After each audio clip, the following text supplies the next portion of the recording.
So yeah, what do you think the best course of action is in dealing with China after the virus outbreak settles? So naturally, like business has taken a huge hit in the States. Companies are, shaky, probably have to bail out the airliners, right? So naturally, this cannot happen again. What do you think is the best course of action? Well, first, let me just say one thing. We say it can't happen again, but I was talking to a colleague of mine from NATO. He's part of the operation at NATO that really deals with the human element of war and conflict. And so Lori and I have been collaborating with him for about 6 or 7 years. And we were just kind of talking about where we're at. And this is a big issue for, you think about the U.S. military and militaries around the world and NATO. This is a major, major issue that we need to think about and deal with, that they need to think about and deal with, because it's about security, right? And we all want security, right? Like everybody does. And I don't mean just security, like we need weapons and we need to control, but we just want security. We want to wake up in the morning and know that that the electricity is going to work and the traffic lights work and everything is happening the way it's supposed to happen. And that's awesome, right? So anyway, he was saying, there's a way in which this is just a dress rehearsal and some things that are to come. And that's not like horribly tragic and like, oh my gosh, this is going to be, no. But what we were talking about is, and what he and his colleagues are talking about, we have to be thinking that this will happen again, right? This is the nature of this, right? So now we got to just next time deal with it in a more thoughtful, systematic, and proactive way, so that we can work our way through it. When we spoke with the gentleman, the professor in Wuhan, and then the former Sociology 19 student outside of Wuhan, who just talked to me this morning, by the way, I was trying to get her in. We'll bring her back in as one of our guests.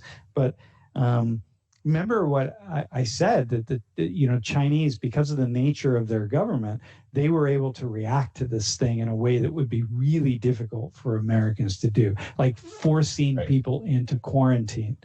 And that just doesn't fly in the United States. It might at some point, it would for sure, but not at the outset. And in certain governments can do that. And ours is we're just not structured in that way. It's not better or worse, right? I mean, I can argue that it's worse, right? Obviously, a more authoritarian type government is worse in some ways, but in this particular case, maybe it's better, right? Save lives. So, I mean, I'm thinking like a sociologist here, right? I'm just thinking sociologically, like the government, the ability to come in and say, no, this is what's going to happen. What will happen will be that we will learn some things about how we need to make stuff happen. So like we were talking with Stephen about New Orleans, and I said, hey, but can you go down to Bourbon Street? He's like, yeah, you can go down, but it's empty. And I'm like, well, but next time it may be, no. You can't go down to Bourbon Street. It is literally sealed off and you will not go down there. And we might get to that in the United States, but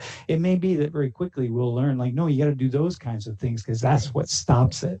People are asking in the chat right now if you would say it's kind of racist or like improper to call it the China virus because we have the Spanish flu and all these different things that kind of connotate people. You think the China virus is? Yeah, that's a cool question. So here's the thing, y'all, right?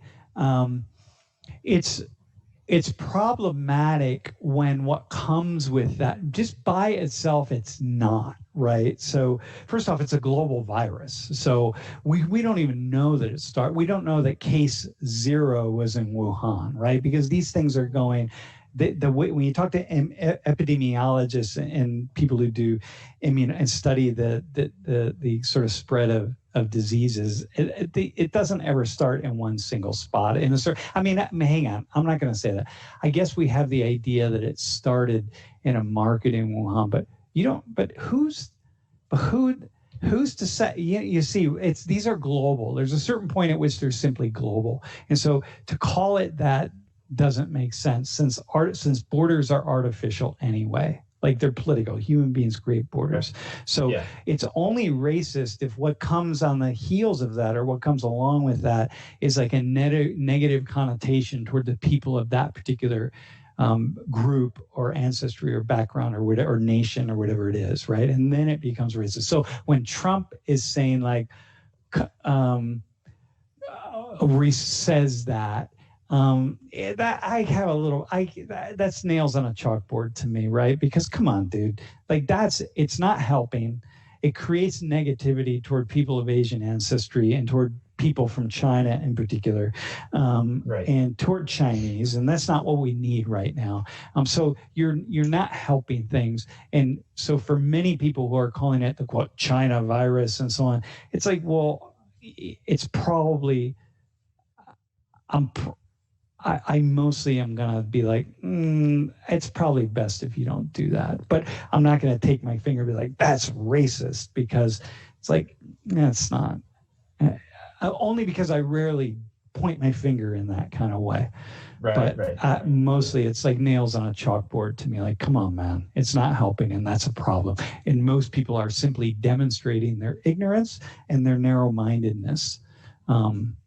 By associating negativity with people of other groups. So I'm still in state college, and I'm not going back during the summer because of the virus. So Sam, I have a question for you. So I also saw like lots of chats on the YouTube from like how, if we can call it China virus, Wuhan virus, from like China is an evil country or something else.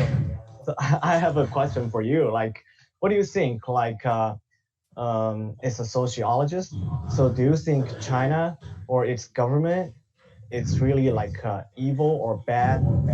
Or what do you think? No matter what I say with a response like this, people are going to feel like I'm being wishy-washy. I'm just trying to be a sociologist, right?